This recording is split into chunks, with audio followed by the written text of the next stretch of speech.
Chega a me dar um embrulho no estômago, né? Quando fazem, reclama. Quando não fazem, reclama. Não, gente, tem que fazer bem feito. É isso? Faz uma vez só. Agora, começar lá em 2023 e a obra teria que ter sido entregue muito antes. Não está projetado para entregar dia 20 e a população em si não vê a melhoria que isso significa. Não foi só eu que disse aqui. Então, eu acredito que a comunicação, então, não está funcionando. Eu desço a BR em direção ao Planalto e, para mim, continua a mesma coisa.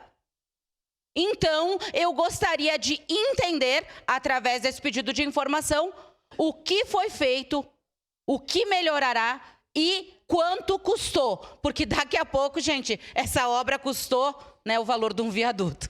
Então, a gente precisa saber, no mínimo, saber a questão dos valores. Então, por este motivo, fizemos o pedido de informação e não me sinto respondida pelas questões que está sendo instalada a questão da sinaleira, até mesmo porque não tem os estudos para verificar se o melhor seria a sinaleira. Então, automaticamente, né, eu não tenho as devidas respostas e por isso protocolamos esse pedido de informação, mas como eu disse, ele não saiu da minha cabeça, ele saiu de todas as pessoas que passam por ali diariamente naquele local e se perguntam o que aconteceu com a obra. Desde 2023, diversos, né, o vereador D'Ambrosio falou da questão de intervenção numa BR. Tivemos diversas intervenções, trancamento de via e o pessoal trabalhando e um deslocamento lá por baixo, lá pelo Vila Verde, em diversos momentos. Então, teve muitas intervenções na BR, mas o problema realmente das pessoas,